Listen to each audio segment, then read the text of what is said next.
All right. Okay, welcome to the show, the most ignorant and unfiltered podcast and show with your host, Jose Cantu. For this week, um, welcome back. I just want to say welcome back to the show. It's going to be short and sweet. Remember, I don't know if you guys remember the last time I talked about battery charging. This thing it charges when it wants to charge and it charges when it feels like it. So I'm going to run through it. I'm going to run through this real quick. So, just got done seeing 28 years later, and I'm getting the vibes. I've read the comments on this movie. I've read the reviews. It is very divided, and it's usually the last 2 minutes of this film, and I have my own theories about this film, and I've pinpointed. Now, I'm not saying it's 100. I'm not saying I'm 100. Definitely not saying 100. I'm definitely not going to be like 80, but I will say 75, 70% sure that I feel like this is what Danny Boyle and Alex Garland's was trying to say on legacy. A lot of this movie has to deal with legacy, and if you really think about it, if for the 28 franchise, right? If to even say there's even a franchise around this film, it's kind of ridiculous. It could be a one-off movie with 28 days later, and then 28 weeks later, coming out 5 years apart from the first one, and this one being, I believe, like 17 years apart. The necessity of this movie even existing, it really shouldn't, right? No one was really craving another sequel to this franchise. It's been so long where the hype of it has kind of died out. We respect it, but the hype of it is just it's gone. And sitting through this movie was very like, okay, where are they going with this? I'm curious. They definitely have my attention. They definitely got my curiosity of how this movie will finish. But even though the tonal inconsistencies in this movie, I have to give it to Alex Garland and Danny Boyle. Both have a resume that a lot of directors wish they had. They deserve the respect of the audience. That I will give them. But with this movie, with the ending and doing research on this, right? A lot of people that are divided by this ending, and people who did not like this ending, that it said it ruins the movie, whatever it is, I totally get it. If you said that, I would be like, okay, I'm not going to really argue with you. I'm going to give you what I feel like the ending is. Though just because I have my theory about it does not really make the film any better, because there is some inconsistencies in that tone. But maybe it might help you. Maybe you might look at it very differently. Now, you might see what I say might be true, and then you might be like, well, now they're just slapping us in the face with what the 28 franchise means to me, even though it really shouldn't mean that much to you, because, again, it's not like it's Scream. It's not like it's Friday the 13th. There's not a whole lot of lore behind the 28 franchise. But doing what I do best and half-ass research and everything, the ending of this movie ends with random ass wannabe look like gangsters, Clockwork Orange. Some people think they look like the Clockwork Orange people, and that's what I got the vibe to. And then they started doing the Power Rangers type of moves on these zombies, taken away from the fear of these or infected people. The character that he's trying to portray at the end of this movie, Jimmy Savile. Jimmy Savile is what Americans would consider Bill Cosby, the American dad, the guy that you trust your kids going to watch and hang out. But little did we know, after his death in 2011, Jimmy was a pedophile and ruined his whole legacy. Now, during this, where this movie takes place in 2002. We don't find out. We in the real world don't find out that this guy was a pedophile in 2011. But in 2002, when the virus happens, we don't know. He's never punished for his crime in real life, but his legacy is never tarnished either. So the kid from the church, which obviously looks up to his dad, who is part of the church, who, again has that same legacy of do we trust the church because they're known to be pedophiles? Most of them are known to be touching little kids. But he looks up to dad. He runs to his dad, who's loony, thinking it's the judgment day, and he comes off crazy. He comes off a little crazy, and to me, I'm thinking, well, what is Danny Boyle trying to say about legacy and legacy sequels, and where have they come from today, and the fans' reactions, right? So what I'm thinking is that the way that Danny Boyle sees this huge iconic figure from the 70s through the 80s to the 90s is that if Jimmy only sees what he wants to see out of who he looks up to, and how we only see of what we want to see from these legacy sequels, the thing is, this movie's tonal shifts, it only makes sense if they gave us what we wanted in the first 30 minutes of this movie.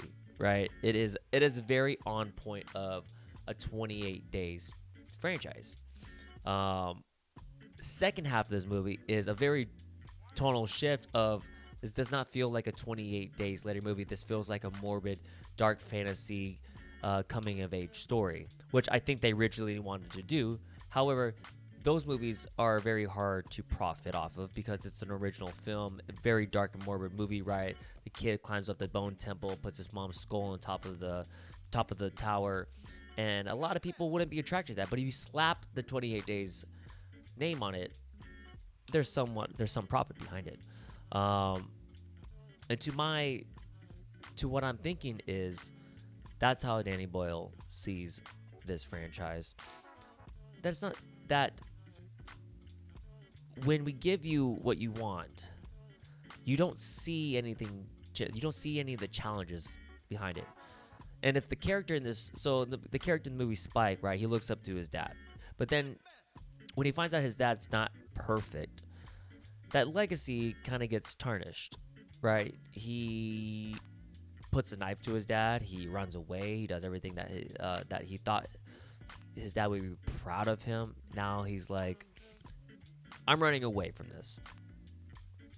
And I believe, and then he grows up from it. Right? He takes the chances of leaving the island and the end of the movie, right? Accepting death, accepting that it's time to let this franchise die. And I think, or time to let his mother die, right?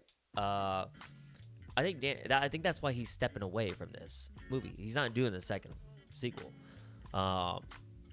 So I think that the ending is saying a lot about what horror movies and horror movie legacy and how we are. It's like the viewer wants to be challenged. We crave original movies. You crave filmmakers that want to challenge us. And the minute a movie challenges, like this movie did, with the ending and making us think about what does it mean? What are these weird shifts that he's doing? What are these weird editing choices he's doing? And yet we get mad at it. We're very divided by it. But then when we're given exactly what we want, they're like, I liked it, but I mean, like, it didn't really do anything. It didn't really add anything to it. And I think that's what Danny Boyle and Alex Garland are trying to say. I don't think they really wanted to do this movie as much until they were like, well, what if we can just make it our own, right? No matter what this movie is going to be about, it's going to profit a bit. It's going to make its money. So let's just do something what we want to do and half split it up and then make a coming-of-age movie about a kid moving on from his mom, accepting that she's dying, and just like these fans need to accept that we don't need a franchise. Now, yes, there's going to be a sequel to this, and I'm very curious of where they go with this, but I don't think. Let me say this. I hope they know where they're going with this. What they did in the last 2 minutes of this movie is risque. I would very risque, but it is something that they need to stick with and not just throw it away. They need whatever their goal is. There has to be a goal because this is a director's movie, and very specific choices were made for this ending that it needs to have a meaning to it. So hopefully they stick the landing, even though he is not directing Bone Temple that comes out in 2026. But to me, when I was watching and I'm doing the research on Jimmy and how his legacy wasn't affected at all because of the virus. Do we even care about it? Do we even look deep into it? Like I said, it's a very molding type of that's what I'm coming up with of why why he specifically chose that person into this movie. And I think it has to do a lot with probably how Danny feels about the horror franchises in general, with Scream, with Final Destination, with I know what you did last summer coming out, with that of giving us what we want and what we think we want, but always complaining about the challenges and what the risk that sometimes when you get a real director in it, and it's like, yeah, if I give you what you want, you're gonna be like, well, I mean, it was fun, but I mean, it was the same old thing, right? With a legacy sequel. But what if we did something completely different with the name, but then you complain about it by it doing something completely different? Maybe it doesn't push a story. You could complain about that. If you want to complain about Star Wars and its thing, I think that franchise deserves every insult it gets at this point, right? I haven't seen Andor, but I've heard it's great. I heard it's pushing the story forward, which it should. Does this movie push the story forward in this franchise? Yes. Does it do it the best way? No, not that. Not that impressed by it. I was not. I thought it was a very rocky way of showing it, but I do respect that they took this chance, and I do respect that Danny said, "Fuck it, we're gonna try something completely different. I want to get this message across in some way, and I'm just gonna take the chance and then wipe my hands clean and then move on." Right? If he was really intact with this franchise, he would have done he would have stuck with it with Bone Temple. I think he was just one and done and said, "There, I gave what the fans sort of wanted, but I also gonna do what I wanted, and I'm walking away from it." So that's how I feel about this 28 years ending. I thought the movie was good-ish. I thought it was decent. I felt a little bit let down on certain parts. Like I said, I did feel like it was two different movies. I think that's what their intentions were. Because the first half did feel like, oh, I'm in a 28 days franchise, but then the second half feels like I'm reading some 80s dark fantasy from Stephen King. And then the ending does feel like a little bit of a Stephen King-esque ending if you read some of his books. But yeah, I think you should go test the conversation that come out of this movie and have a discussion with it about people who love film and be like, this is what I think they were going for. Like I said, Danny Boyle makes bold decisions. He makes risky decisions in his films. Some of the editing, some of the action in the movie is definitely very a director's decisions, right? If you look at Marvel movies, some of the decisions they make are everybody else's decision to play it safe. This movie doesn't play it safe in that regard. It is the reason why you're going to get people who loved it and people who hated it. I am very in the middle of it. There's things I just did not like about it. There's things I did enjoy about it. I did enjoy the first act. I enjoyed each separate act differently. As the kid was going on his own thing, I was like, I am enjoying this for the story that they're trying to tell, but it's not the story I was expecting. But that's why I'm a little divided as well at it. There are two different stories here that I both enjoy, but I wish it was just two separate movies. And then the ending itself is a slap in the face to the whole Legacies sequels that we've been getting. And then also a little bit on what the fans think they want. But the fans don't really know what they want. I think we need to go back again, just a little bit of let them tell the story and let us just go along for the ride. Um, Even if it's a rebranding of your favorite franchise, let's adventure out a little bit more differently in that universe. That's fine if there's some sequels out there. There's always going to be sequels and reboots. It's just what it is at this point. But let's not rehash the same old stuff. Let's change the formula a bit. And I think that's what Danny is saying. I think that's what Alex is saying.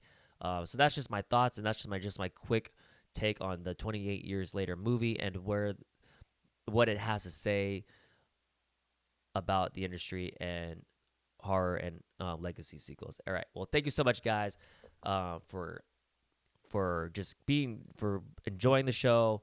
And I will see you guys next time, hopefully with a review of F1. A little bit more.